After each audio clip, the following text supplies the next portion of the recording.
Tonight, some big developments and new action following a 13 News investigation into the high-stakes business of THC in Indiana. That investigation showed many Delta-8 products sold in gas stations and smoke shops across Indiana are often mislabeled and contain illegal amounts of THC.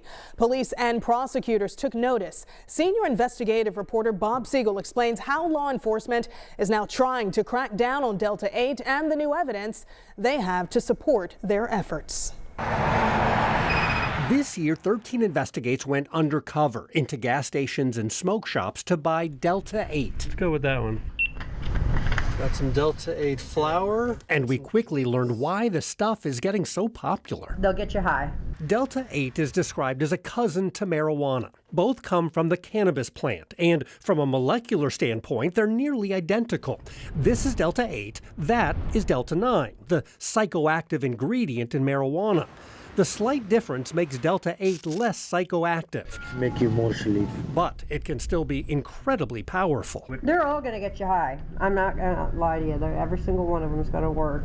While Delta-8 can make you high, here in Indiana, it is not regulated. Cannabis products like vapes and gummies are considered to be hemp, which is legal, as long as they contain less than 1/3 of 1% Delta-9 THC. Over 0.3%, that's classified as marijuana, which is against Indiana law. 13 investigators sent our Delta-8 to a certified lab to see if the products really do comply with state law and if the information on the package matches what's inside. The result? 5 of the 7 samples were found to have Delta-9 THC above the 0.3%. We're talking levels approximately 2 times, 5 times, even 6 or 8 times over Indiana's legal limit for Delta-9 THC. Everybody that buys this should understand that what they're reading sometimes is not what they're getting. Indiana State Police Superintendent Doug Carter is so concerned about this issue, late last year, he directed his agency to do the same thing 13 News did, on an even larger scale.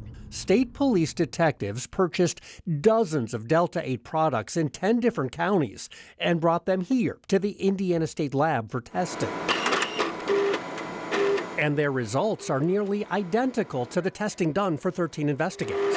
Of the 55 vapes, waxes, flowers, and oils tested by the state, 76% had concentrations of Delta-9 THC that are illegal in Indiana.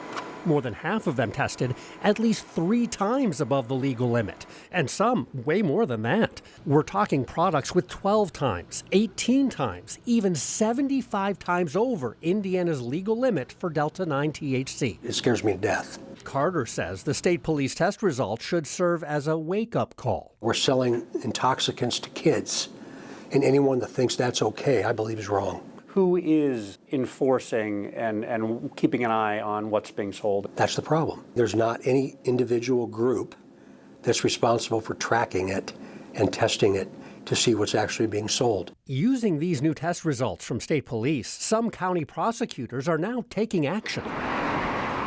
This month, Cass and Vigo County prosecutors are delivering warnings to stores that sell Delta-8. These are the cease and desist letters obtained by 13 News. They tell business owners, if you continue to possess and or sell these products, you and or your employees could be charged with dealing a controlled substance. That's a felony that could bring up to 30 years in prison. A lot of these retailers know that the manufacturers are not testing things appropriately and that there is no oversight of this testing, and the packaging does not match the product, and it is irresponsible. It's in fact criminal for them to continue to do that. Noah Schaefer is the prosecutor in Cass County. Will folks in your county be arrested if they continue to sell this stuff? I don't anticipate arresting anybody because I anticipate perfect compliance.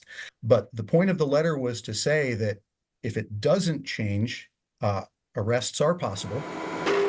That possibility is more real now that prosecutors have powerful evidence from the state lab to help them crack down on Delta-8.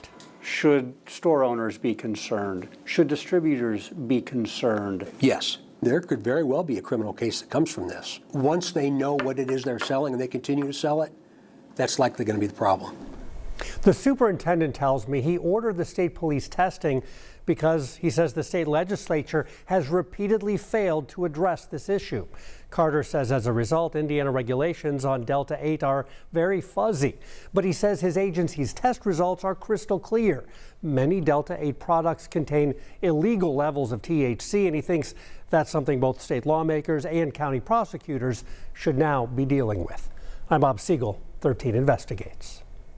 One note about the product, state police tested none of the edibles, things like gummies and chocolates, were over the limit for Delta-9 THC. Now the problems were with items like vapes, waxes, and joints. And you'll find more on the test results along with Bob's earlier investigation at WTHR.com/13investigates.